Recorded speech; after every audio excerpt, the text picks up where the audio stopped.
Welcome! You are listening to the CRM Success Show, where you will hear from CRM executives who have overseen some of the most interesting and complex CRM implementations. Your hosts, David Mosry and Kira Whitey, will be bringing you real stories, real insight. Follow along on social media for updates on new episode releases, exclusive content, and much more. Enjoy the show and thanks for listening. So today we're talking with Emily Malanos, Director of Enterprise Technology and Revenue Operations at Northwest Bank. Welcome, Emily. Hello, thank you for having me today. Nice to meet you. Thanks for giving up your time, and we appreciate you joining us on the podcast today. So we always start nice and early, and if you did your homework and listened to a few episodes, you would know exactly how we start. So first and foremost, just tell us a little bit about you, your background, how you got into Salesforce, all the good stuff. Yeah, absolutely. So I've got 11 years in the industry, leading revenue ops with a specialty in enterprise CRM strategy and digital transformations. I have led several full-scale CRM implementations and modernization initiatives. So from supporting organizations from 3,000 employees to 10,000 employees, kind of everything in between. I've got a lot of extensive experience integrating technology during mergers and acquisitions. I started in my career basically through just being a Salesforce user and kind of walked my way up through the CRM ladders to really understand, develop, administer, and then overall build our strategy and then all of our revenue operations processes. Make it sound so easy. It just happened. Yeah, there we go. We know it's not just as easy as that. So your first role, right? Set the scene, your first role 12 years ago. Tell us what you did at a high level and then how that led to Gallagher and then current role at Northwest. Yeah, absolutely. So I was part of a company called Buck Consulting, and that company had gone through many owners, mergers, acquisitions, divestitures over the 11 years that I was there. And so it ended up being Gallagher at the end of its time, but I started as each region sales operations support.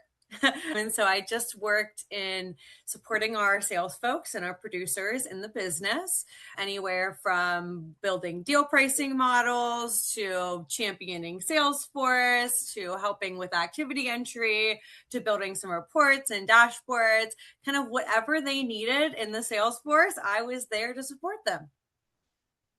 Perfect. And you touched on some of the users over that time fluctuated, right? So I guess what was the smallest, what was the largest?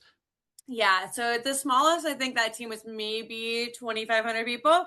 And at the largest, there is probably 120,000 people. Wow. And I was in a division. And so my division kind of floated around, ending up anywhere between 3 and 30,000 typically in that group. But we had many owners through that period. So from the likes of Conduit to Xerox and Gallagher, right? You had some big names with a lot of people in those organizations. We're going to get into M&As shortly, but before we do, just to set the scene, do you remember roughly how many companies the business acquired during your time? Over 100. Wow. Okay. So from anywhere between really small acquisitions to very large acquisitions, they kind of span all over the place. We really kind of depended on what the niche was and what they were looking to support. So I was an acquisition of about 3,000 people, one of the largest in the division at the time when I was there. And we saw some upwards of 10,000, and then we saw others with 50 people. So it kind of was all over the place. And for those that might not know Gallagher, how would you describe Gallagher to your 10-year-old niece or nephew? They were an insurance brokerage and consulting firm. I was in their benefit services divisions, but they did lots of different things from property and casualty to benefit support. They were really great with meeting our clients where they were at to really drive solutions that best fit their tailors. So it was a really exciting place to work. I had a great leadership team there and kind of led me to where I am today and gave me so many great opportunities. But they have very large and complex ecosystems. I learned a lot. So it was great being there. Good. We're going to come back on to Gallagher shortly, but you touched on today, so you're no longer there. You're at a company called Northwest Bank, new in the role, 3-4 months in. Why don't you just kind of tell us the 60-second version of what you're up to and what is to follow for the rest of the year in that role? Yeah, I was really excited to start at Northwest. So one of the things they gave me was an opportunity to kind of start my own team and work through digital transformation with their business here. So I've spent the last couple months, kind of just understanding where they're at today, working through a short-term strategy, developing a long-term strategy, and partnering with the business to really understand what they need and where we need to go. Fantastic. All right. So we are called the CRM Success Show for a reason. So let's dive into it. So tell us a bit more about your general experience with the CRM space. You've been in it over a decade, but where was your first exposure to CRMs? And you've had the pleasure, and maybe some people call it a pleasure, but you've had the pleasure of working with many different CRMs, growing, scaling, consolidating, etc. So just give us the context so we could dive into the topic a little bit further. What was your first interaction with the CRM? And since then, maybe some of the high level CRMs that you've worked with. Yeah, absolutely. So my very first interaction with a CRM was Salesforce. And so that's kind of what started my CRM journey. Right around implementing Salesforce, I implemented a HubSpot instance as well. And I had kind of acquired through many of the acquisitions that we had, Microsoft D365, Sugars, ServiceNows, Practify's, Redtail, Smart Office, you kind of name it. I've worked through several different CRM instances, probably about 15 different CRM instances I've worked with in the past. And all of them have a different place for a home. So the best CRM isn't one with the most features.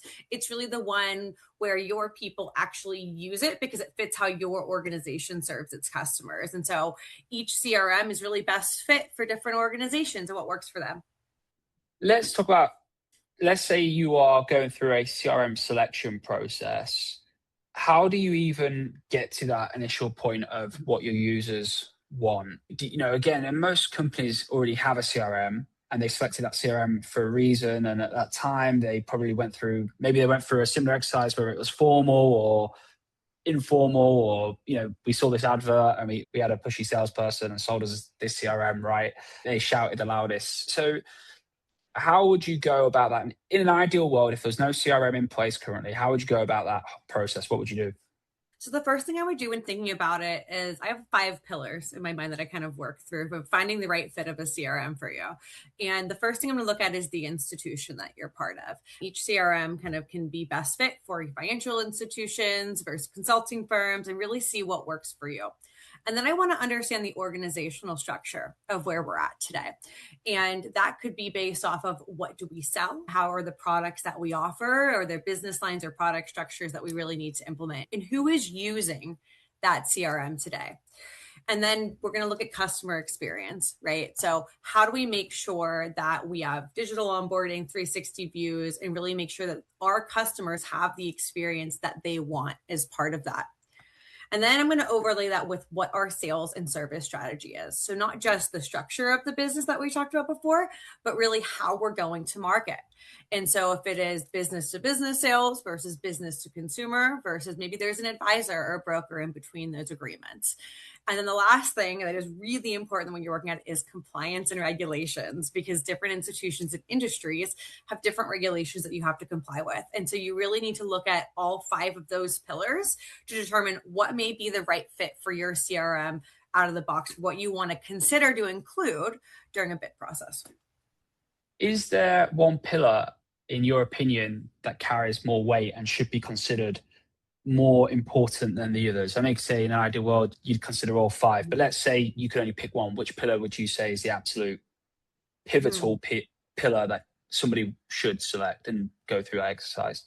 Yeah, I actually think the institution's really important. And the reason for that is because a lot of CRMs are tailored to the niche or the institution that you're actually selling to. So if you think about like financial services, a financial services CRM has totally different objects and modules that come installed in it versus kind of an out of the box standard sales CRM. And that makes a really big difference when you're going through a selection process. So in today's world, the entire CRM world is changing rapidly. Salesforce specifically, particularly with their push with Agentforce and headless, to a lesser extent, Data Cloud. Did that change how you think about product selection or road mapping or anything you just said? I think it should definitely be considered in your roadmap. Right. Those two things should all be kind of built out in your roadmap, but how you have to meet your organization's specific needs. Every organization is on its own AI journey at a different speed and time with different regulations that they have to comply with. And so it's important to build those into your roadmap to make sure that you are giving your users and your customer base the best and newest experience, but also something that isn't just throwing something out there that's shiny and new, really making sure it meets their needs and it's built for them successfully. So Salesforce kind of, I don't think that right said this, but they seem to be thinking almost like agent first type thinking, right? So you think your use case through the agent almost before you think about it through the the UI, right? You think that's realistic at this point in time, or should it be that front and center, or should it really be more roadmap? Let's get through our core use cases in a traditional way, and then go back, pivot, and try to automate that a little bit more with flows or agentic users. I think user experience should be first and foremost. I think the first thing that you should think about when you're looking through a CRM is how is it used, right? How can your audience really navigate it, make sure it's intuitive, make sure that they understand the value that they're getting out of it. And then AI should really be supplementing those processes for what their day in a life is like, right? It should be, in my opinion, right, more of a here's how I help you, here's how I advance your progress, here's how I can drill down and consume data to make it easier for you to figure out what's the next best move for me and where should I focus my attention on next. Do you feel that if you're going back almost to the product selection side of things, right, picking the right CRM, that becomes a big driver in there? It is a driver, but I wouldn't call it the main driver in selecting a CRM because there are so many tools that are using AI today and supplementing on AI today. I think that it is just one piece of it. What's driving it should be your business. It should be what matters to your business, how you're growing, what your specific areas are that we kind of talked about, from sales and service strategy to customer experience and org structure.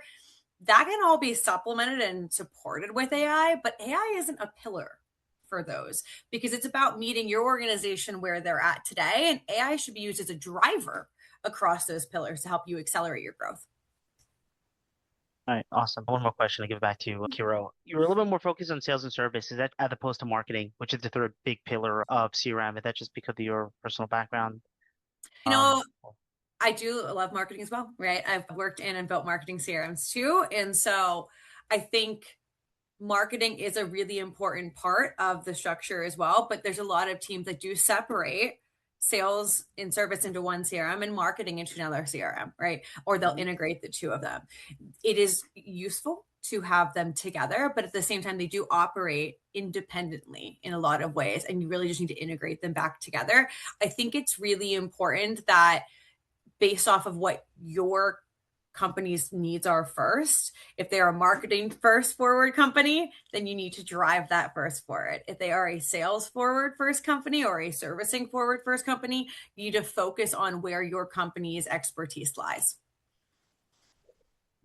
So you have your 5 pillars approach. I guess if we go into that 5 pillars methodology a little bit more. So you're doing discovery workshops, you're working with the businesses and users to map the processes. Are these processes fit for what we need going forwards in this new CRM selection process? You also managing upwards with executive alignment, getting sign off. That's all before you even select the system of choice, right? So as you're narrowing down your selection of potential fits, you got your demos and so on. Who would you typically have in that room? Would you bring in with you an executive, a power user? Talk us through that, because I'm sure that decision isn't solely just yours, especially in a multi-billion-dollar revenue organization. So talk to us about, okay, you've done that internal work, and even before you get there, how much internal work are you doing? Is that a quick exercise over a couple of weeks? Is that like a 6-month contract project in itself? Like, talk us through that, and then the RFI process. Yeah, absolutely. So technology alone won't solve poor processes. So the first thing you need to do is really complete a CRM assessment of where your current base is today. And then you need to develop some short-term priorities as well as a long-term vision. Within those short-term priorities, you're really going to need to gather 360 feedback and establish a governance model. That governance model should really ensure that you have executive feedback in the voice of the business represented so that they're part of those discussions and they feel like what their needs are being heard and that we're developing technology to support and drive their business priorities and their business needs. The priorities of a CRM should really be the priorities of a business so that you can manage those milestones effectively versus just seeing technology milestones. It's really overall what our goals are of the business. I would have a variety of different folks included in those meetings, anywhere from folks in leadership to operations to day-to-day super users and champions, to really make sure that we have the perspectives from different users across the business that we've established reflected as part of those committee meetings. And has there been times when you've gone through that CRM selection process where you've maybe got a bit of a negative Nelly or a negative Nathan? Let's not be, where maybe they're like, I don't see the point of us moving to a CRM. What we got, it's working fine. And they just like torpedo the demos and just constantly like look for issues that maybe don't exist or just highlight the negatives. And then that process then becomes way longer than it needs to be. Has that ever happened before?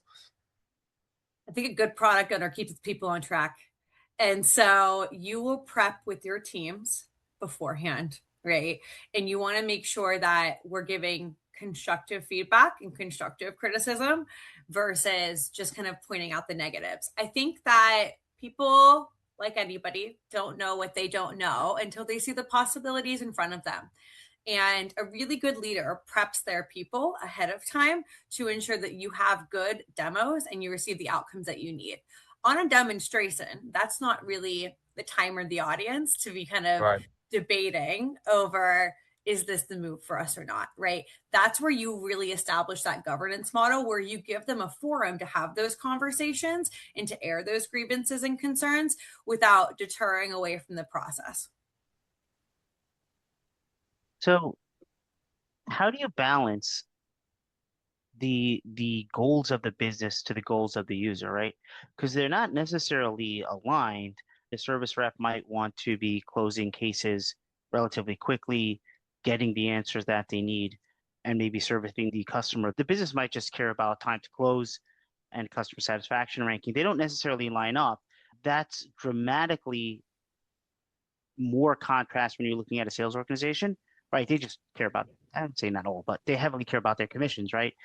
Not necessarily selling the right fit. You actually see that within Salesforce now that they're stressing the adoption rates as part of the commission structure, right? They're changing it because they felt that they're incentivizing things wrong. So when you're doing these kind of analysis, how do you balance the needs and wants of the managerial team or the business as a whole, as opposed to the person on the ground, frontline individual doing the work? Yeah, so it's a pretty common challenge, right? Different business units want different outcomes. So sales might want pipeline and commissions focus versus servicing wants case management, marketing wants campaigns, IT wants stability, right? How do you bring that all together? Those executive sponsorship meetings and establishing kind of an enterprise-wide governance objective before discussing features, as well as then creating those committees with decision-making authority, help us measure success against business outcomes, not milestones. And so you're not seeing then, hey, I'm just focused on this one aspect. You're really bringing everybody together where they can come to a common ground with the business objectives that they want to accomplish. Because there are a lot of overlap in meeting individual needs with also kind of bringing our arms together around what are our objectives outside of those individual goals of those groups. Maz, that answer your question? Yeah. Let's shift slightly to you selected your CRM of choice, you start the implementation journey, you might be using a partner, you might be using some of your internal teams. You've had to build teams over time. And I know you're doing that a bit more in the current role today, but previously, when you've had to hire and add Salesforce talent pools versus skill sets from other CRMs, the Sugars, the Dynamics 365, you mentioned a couple, HubSpot maybe. Maybe you didn't mention that. Maybe I made that up. But yeah. So how does the talent pool for Salesforce compare, in your opinion, as a hiring manager, to these other CRMs, for better or for worse? What's your experience been? Yeah. There are some CRMs that are more expensive when you think of talent pools, right? I think Salesforce and D365 oftentimes have more expensive talent pools. It's more competitive in the space. And so you need to really be thoughtful about who you're bringing on and how you're bringing them on. I don't think you can hire somebody necessarily without knowing what CRM you're going to go after or you're going to work through when it comes to an app developer perspective, because that expertise does widely vary from CRM to CRM. Not many people can float in between more than one. And so you need to be thoughtful about what direction you're moving. And in terms of, I guess, in your expertise, would you hire and source for specific CRM expertise, or do you feel like going CRM generalist, admins, developers? What have you had more success with? And again, maybe this question might have been different for your prior organization, where you got so many different CRMs involved and different systems versus maybe selecting just the one primary platform. So I guess the question would be, would you go CRM specific, or would you favor more generalist developers, admins, BAs, etc., that maybe have used a couple of different CRMs over their career? Very much depends on the role. So I'm going to give you a different answer for a developer than I am for a BA. Right. When you think of a BA, they can float often more so from CRM to CRM because they're really understanding the business requirements and they can learn and kind of translate that into a CRM. I think developers are more specific to the expertise of that CRM specifically. You have different coding languages in different CRMs as you build through it. And you want to be really specific that somebody's comfortable with that language when they're developing some of those customizations in those orgs. I also think that you want to start with configurable before you customize. And so you want somebody who really deeply understands what is configurable and how it can be configured from the out of the box structure before you start customizing features and functions. And to have somebody with that knowledge ahead of time is really important. I think administrators are similar, right? You want to have somebody that's going to administer the platform that understands or has experience in that platform. If they've administered more than one platform, fantastic, right? We love that. But at the same time, you don't necessarily want to say, hey, let's start from somebody who has no experience in that platform. You really want to make sure they've got either, depending on the role, a specific area of expertise, or they have, BA, for example, they've kind of had experience in multiple of those different systems. So I guess two-part question. So for the BAs, my personal experience is I tend to value industry knowledge quite a bit more. I mean, CRMs, they're pretty much, the functionalities pretty much the same, except for the industry core, particularly when you're talking about specific industry clouds or industry specific CRMs, like you mentioned, I think Practify and Redtail that you mentioned. And then from the talent side, of the build side or the developer side, there's that classic, config versus custom dev versus using the CRM, right, knowing the best practices in it there, right? So how do you approach it from that perspective in terms of finding the right talent, but also what's right for your organization, as well as the flexibility of someone who can pivot when needed? So I think there's a couple of things with that. I think there is a lot of value in having industry knowledge and expertise in that area when you're thinking of a BA. But when you think about the experience they have in the CRM, I would look for specifically like Financial Services Cloud or Interact or some Practify, Redtail, very specific financial services CRMs, right? That kind of have that expertise in lane. So I think it overlaps a lot with what you're saying. I think it's just kind of taking it down one level further. And then when you're really looking for talent across all of those areas, I think a lot of it's the person you meet too, right? When you meet somebody, if they are resourceful, and have a drive and kind of a yearn to learn to a certain extent, right? To really understand and kind of drive growth forward. And that makes a really big difference. Even if they may kind of come with a different set of qualifications that don't perfectly align to these boxes that you've checked off, if that person is really good, you know they're going to check that box off and they're going to learn to check that box off with you. Awesome. Let's talk M&As. You said over 100 in, I think, a 9-year period, which is like Yeah. one a month on average. How do you, so let's talk general approach first. I think it's a great place to start. So I've done a ton of M&A stuff, particularly from the system merge perspective, from the technical side of things. I tend to look at it from two perspectives. One is the system functionality merging, right? What features do I need to build? Can I take this acquired company and just layer them into our existing processes? Do I want to force them into our existing processes? And then, of course, you have the data side of the movement, right? How do I move the data into the current CRM, if that's even what I want to do? I've had one where they acquired the company and then they liked that CRM better, so they went the other way. Right? And then there's also the change management side of things, right? And then the timing of it. So if you have so many going on, how do you balance that, not even accounting for new feature builds in your current roadmap? So there's a couple of different things. So I've been on both sides of the M&A fence, right? And there is a lot of weight around the size of the acquisition, right? Or the size of the divestiture that's happening across.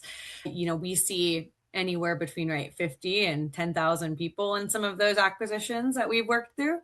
And what I've noticed that really helps me succeed in those roles is start with the business, not with technology, right?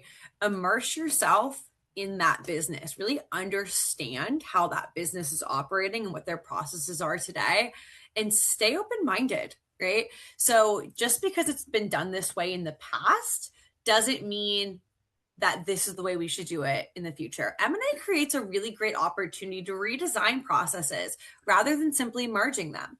But you're going to have to bridge some organizational gaps to get there. The biggest issue and challenges isn't technology, it's people. And bridges, you really want a gap between that is business, technology, operations, leadership, and compliance, and create some shared ownership between those teams, really truly making them feel like one culture.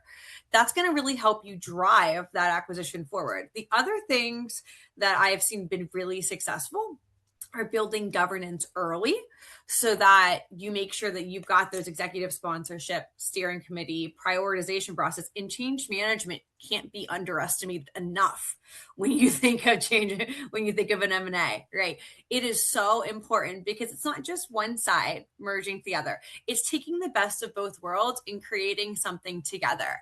And being in a role kind of where I was coming into that, I think what helped me personally was anticipating the needs of both the people that were using the CRM I was supporting, as well as the leadership team, to really understand what problems they were going to have before they encountered them and coming up with solutions ahead of time. Because taking that initiative and anticipating their needs before will really help you drive that growth and cohesion between blending the teams into one team and building a technology that really pulls the best processes from both sides of the fence, because we have something to learn from each other. So, I mean, 100 mergers is a lot. Generally, when you're seeing this kind of acquisition rates, right, where they're buying companies, they're generally buying client base, right? They're not necessarily buying the people. I mean, the people too, usually the owners who have the relationships, buying companies that are very similar to what they do, right? It's literally competitors, smaller competitors that's just gobbling up. Do you really find that there's that much difference in how they operate and how they think when you're doing acquisitions at that scale? Financial services, right, that tends to be the case. If you're looking at technology companies, SaaS companies, they're often buying very different verticals. They sell very differently, right? It makes a lot more sense to have steering committees and all kinds of changes to how you governance and rethinking your business model and your operations. But is that really the case when you're dealing with constant acquisitions of It depends similar on the companies? acquisition. Yeah, so it clearly depends on the acquisition. So there were a couple things that I've encountered in my past. One of which is kind of what you were saying is a lot of small acquisitions, anywhere between 10 and 200 people, right? Where you're kind of moving quickly through. Those ones don't have as much shift in impact, right? But what you do see a big shift in impact, for example, one of the acquisitions I was a part of where I was acquired, they were actually buying a new business line that they've never sold or serviced before. And so then they started to add more companies like that company to expand the services that they offer. And when something like that happens, you're not just kind of saying apples to apples. You're saying, I want to buy apples. Now I want to also sell grapes because grapes complement apples and we should sell them together. And when you start to experience it in that way, it really does change the way that those systems operate, because you might have a consulting agency, right, that has completely different process for how they bill and manage and service clients and what the actual services are that they're offering versus what has previously been serviced by those companies.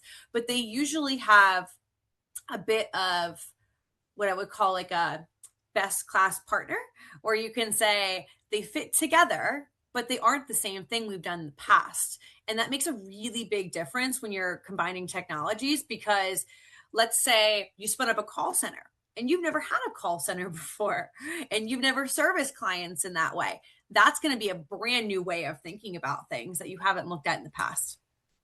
You mind giving us like a specific time that happened?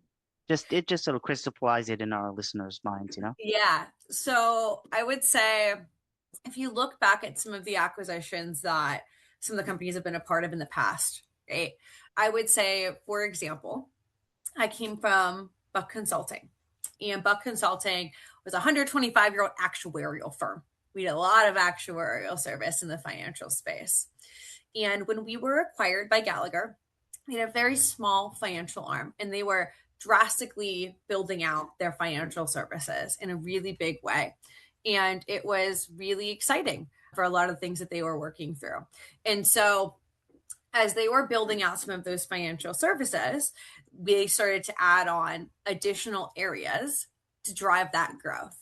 And so we had done different things in defined contribution consulting versus defined benefit consulting versus 401k. And that supplements a lot of that brokerage services and support. But at the same time, they are different and they're consulted differently.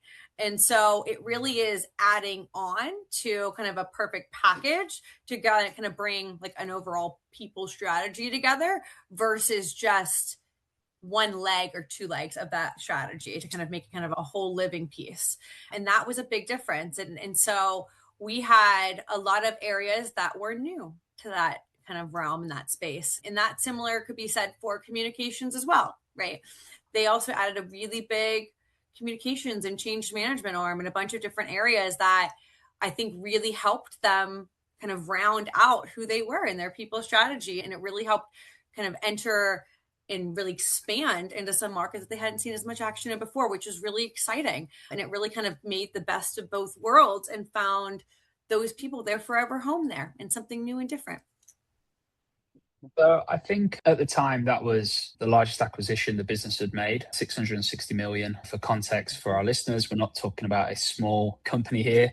A lot of people often when you talk about M&A environments, especially if you're the acquired, it can often mean negative news. It can mean job uncertainty. It can mean reduction in forces. It can mean consolidation, etc., etc. Not many people view it as a opportunity, and you kind of touched on that towards the end of the prior question. So I think your philosophy, and just from speaking with you, the time we've spent together so far, you're somebody that has grabbed the bull by the horns and created your own destiny, let's say, and sought out new opportunities. Even post-acquisition, you stayed an extra couple of years. You continued to take more of a senior role, bigger responsibilities, etc. On the people side, where do you think people fail? Is it just purely as simply as outlook? Maybe they don't take a chance or a risk, but can you control any of that as well? Like, I guess what I'm getting at is what can be controlled and what cannot, what is out of somebody's control in an M&A environment to protect your job, right? Because that is like a default, well, we got acquired and, they fired everyone.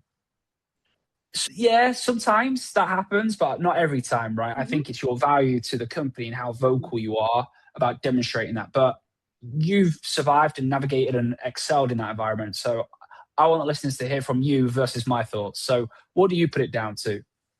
Yeah, so there's a couple things. I think that when companies acquire, they don't just buy your clients, they buy the people. They buy you and your intellect and what you bring to the table.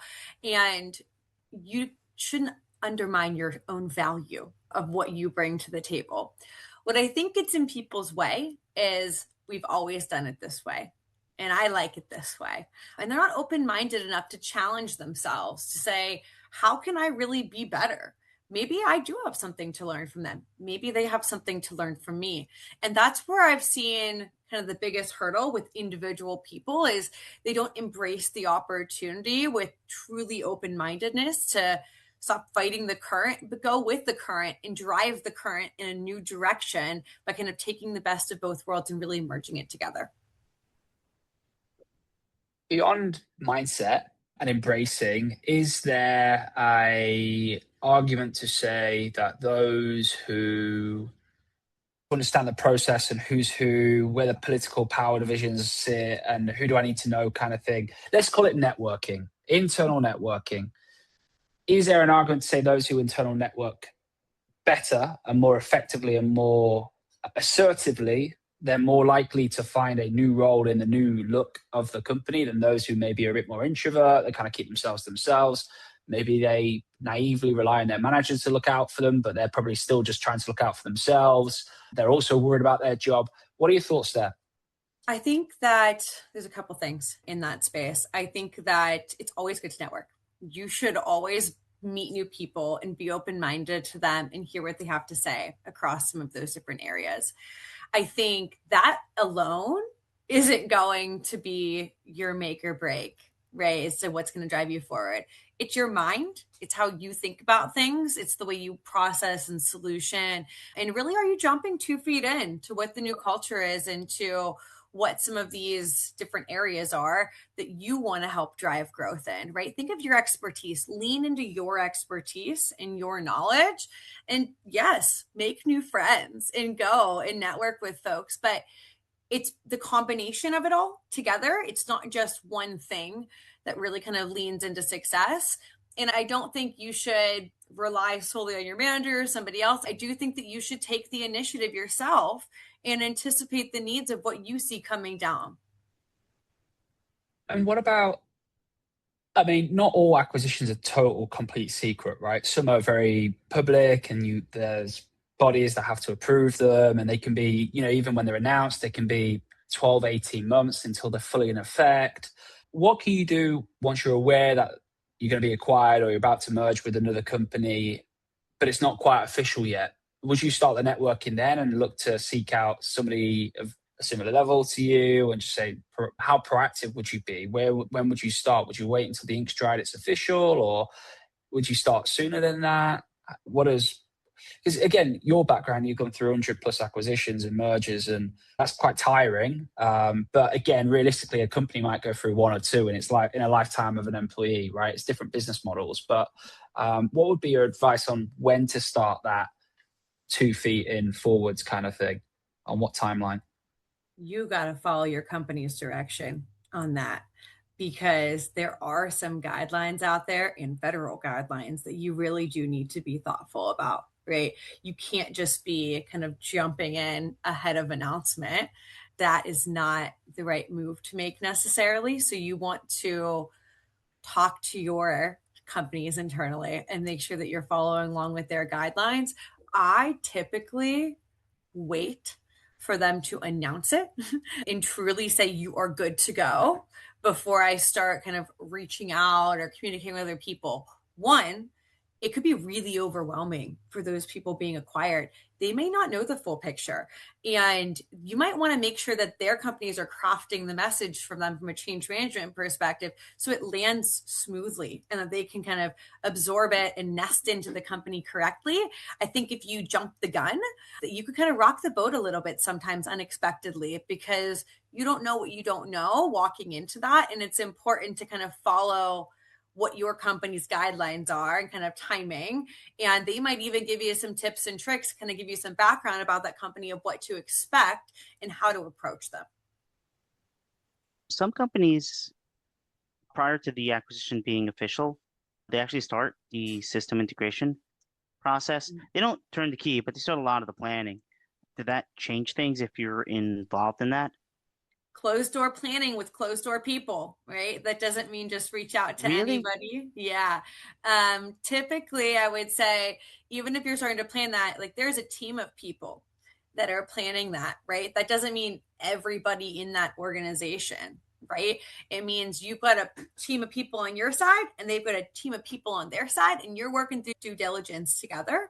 You might be giving each other reverse demos. You might be talking through things, but that doesn't mean just like call up anybody at that company and say, hey, we're talking about this and we're doing this, right? There are other pieces to the chessboard that are being moved, and you don't always see all the pieces being moved at the same time. So I wouldn't kind of overextend into some of those areas off the bat. I would be thoughtful to what teams you're a part of, what companies you're a part of, who you're being introduced to before you jump the gun. I also think like federally, we got to be really careful with that, right? Especially based off like the size of the acquisition that you're going through and what that looks like, right? You don't want to get yourself into hot water. And so everywhere I have been, we have really always waited until after it was formally announced To start even the system readiness process.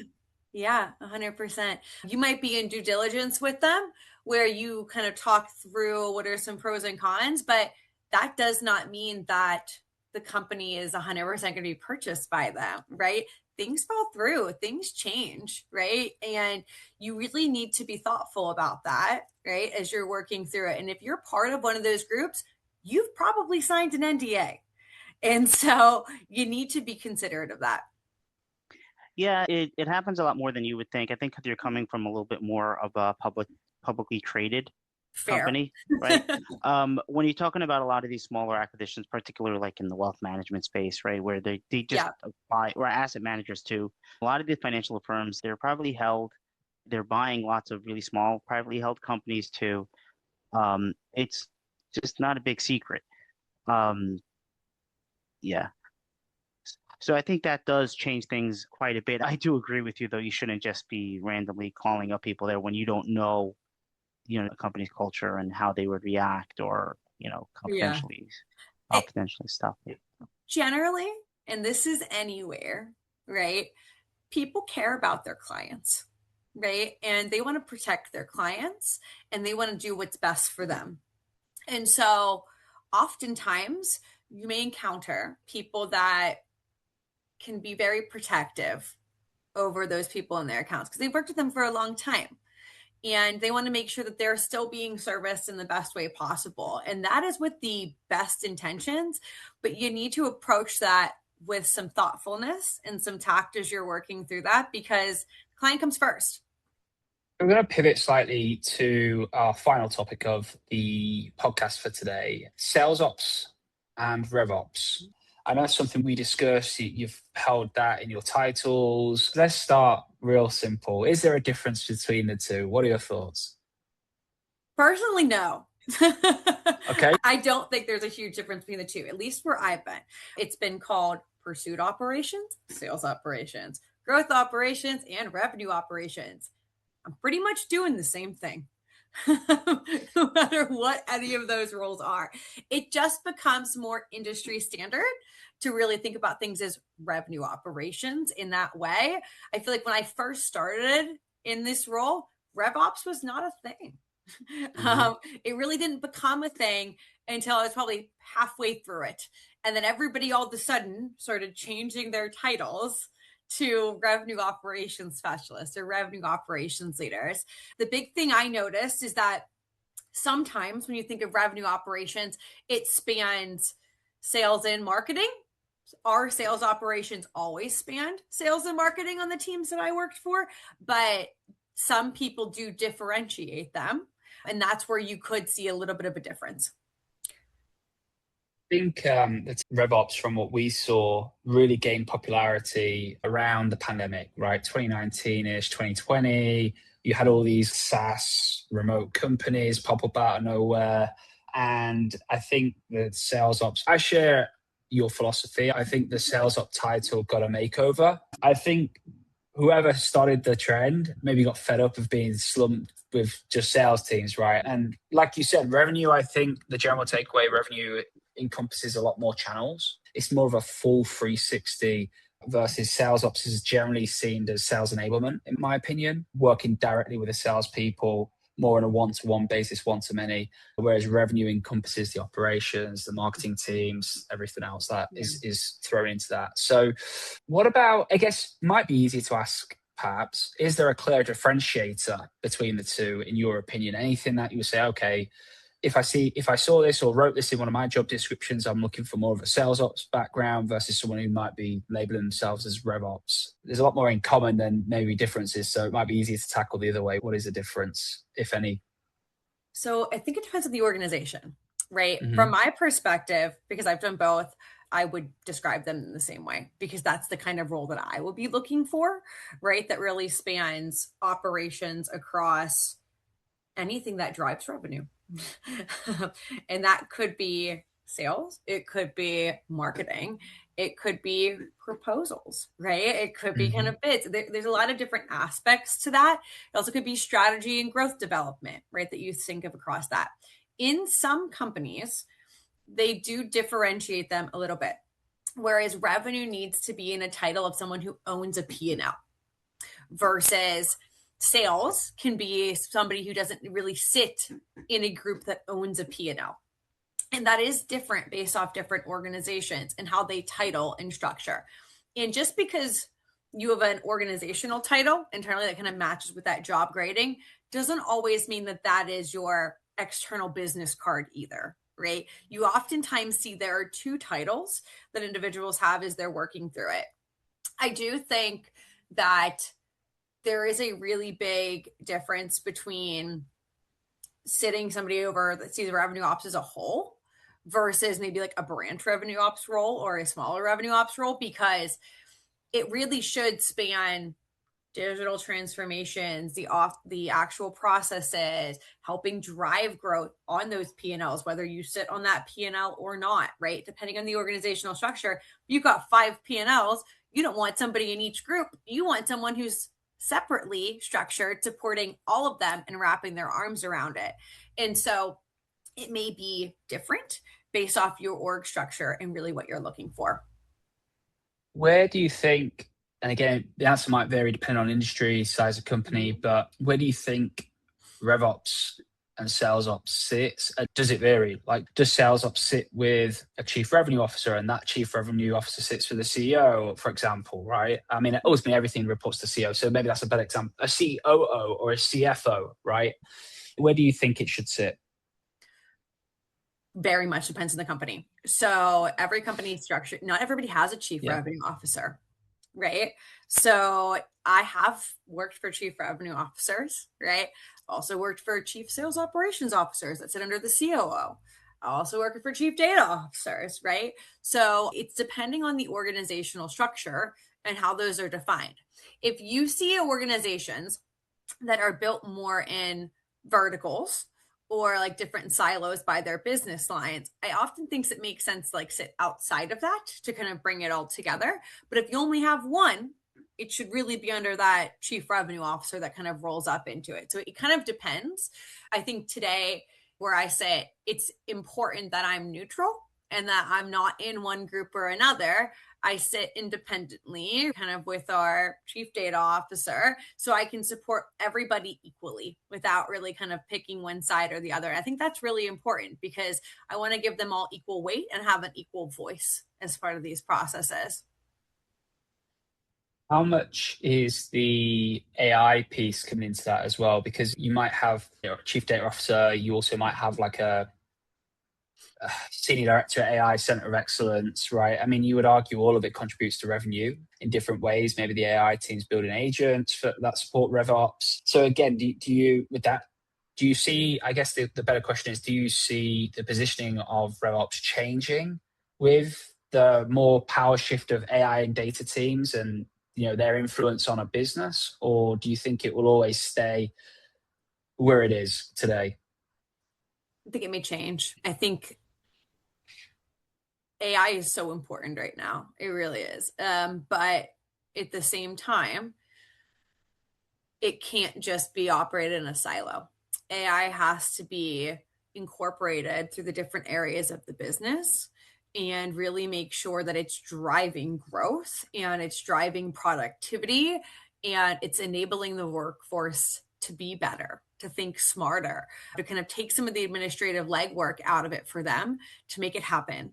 And as you start to really lean into AI and what it can be, you don't want to lose the importance of the individuals that are actually prompting AI and the individuals who have to validate the AI is correct. Because you can't just trust AI by just having prompts and say, okay, I've got somebody who's just a prompt writer, right? That's in sales ops or RevOps. Yeah, sure, they should be building use cases and they should be helping, but they should be partnering with the developers who really need to go through and read that code to make sure that it's working correctly and responsibly. So it still does need quite a bit of human intervention to support it, but that role is going to start to sit on both sides of that fence more, where they're going to have to partner really closely with the technology teams to not just put use cases and prompts together, but to really make sure that the technology is doing what it needs to do in a So safe and secure way. would you at this stage in the game allow AI to do cold outreach or any kind of outreach, or are you in the camp of we got to keep our AI internal and not let it spawn outside so it can help with operations, help us automate some tasks, but I don't want to talk to a customer. So they're kind of these two camps. Some people are like, it's okay for service, but not sales. And some people are like, cold outreach, let it do email blast, let it respond to my emails. Where do you sit in that camp? I don't want it responding to your emails, but I do think that it can start some initial outreach emails in like wave number one, where it could say, hey, I saw these intent signals. I saw you were a match for this, right? And basically do the kickoff of an email nurture with some merge fields based off what you're seeing in the CRM.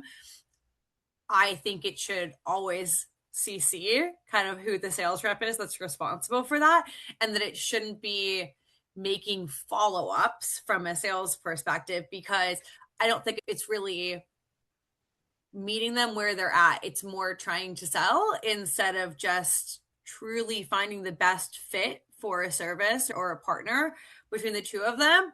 And if it misses the mark, you can burn that bridge pretty quickly with a potential lead, right? If they're kind of, it oversteps or it kind of misinterprets something in a different way.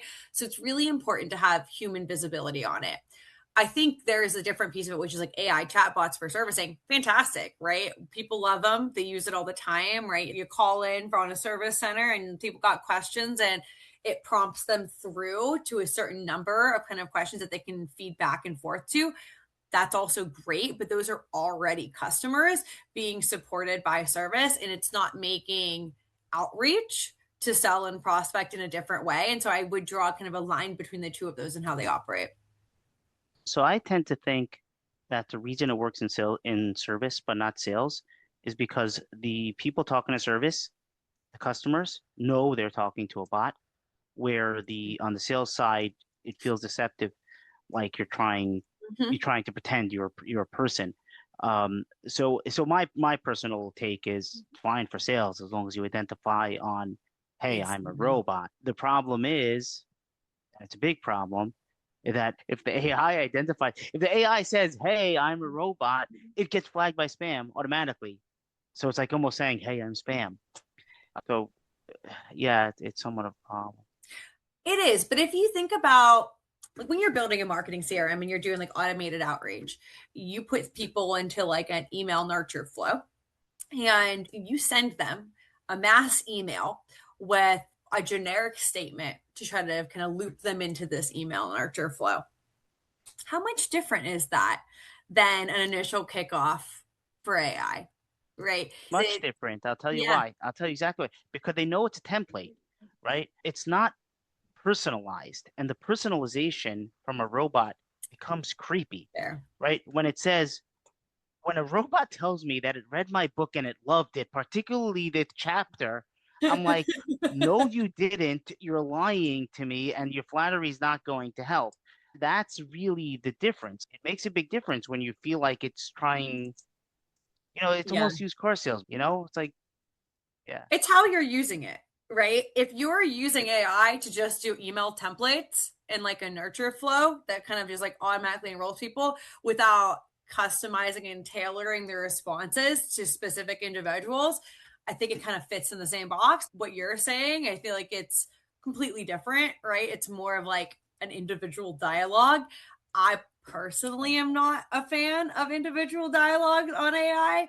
I do agree with a lot of things that you're saying, but I think it's important to separate the two and say you can use AI responsibly with email outreach in a templated fashion, right? And kind of have a salesperson then pick that up and then really do the personalization versus you're having AI do the whole process.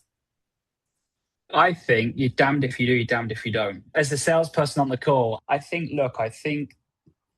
just the sheer volume that's required to get a response in the first place. If you go too generic, you're never going to get that response anyway. I think the personalization piece, Maz, in that scenario would be if that person was then to follow that up with the human in the loop aspect and physically call you and say, hey, I was a dude that referenced your chapter, you might be like, oh yeah, I remember you, you associate it, you read the email, you might have thought it's a bot, but at least a reference point that that person could then leverage, right? And you might be like, oh, I thought it was a bot. You'd be like, oh, well, it was, but I will read it, kind of thing, right? I think it's a numbers game. And I think it's almost, you have people talking about AI adoption and the fear of losing the race and so on. And I think it's the same for companies and their sales teams, right? If we don't do it, someone else is going to do it. I think that's what it comes down to. And ultimately, whoever's going to do it more effectively is going to have more market share, right? That's a topic on itself, I think, for another day. But lastly, on the topic, you talked a little bit about predictions for RevOps in the future. Any other kind of hot take or thought that, or even like just tips in general about some of the topics we discussed, final closing thoughts on what we've discussed, any must avoids, any must do's, general kind of just knowledge that you want to share? I think that's fair. I think hot take on RevOps, you can't grow the business without RevOps. I think that they really drive growth and make such a big difference. And the people that aren't using RevOps effectively are falling behind. Okay. Well, on that note, I would just like to say thank you. Thanks for getting involved and giving up your time to share some of your thoughts with our listeners today. We covered a lot of ground, different CRMs, acquisition and merger environments, sales versus RevOps. So just a big thank you from myself and our listeners, and we had a blast. So thank you. Thank you guys. I'm happy to be here and really appreciate the opportunity to speak with you. Yeah, thanks.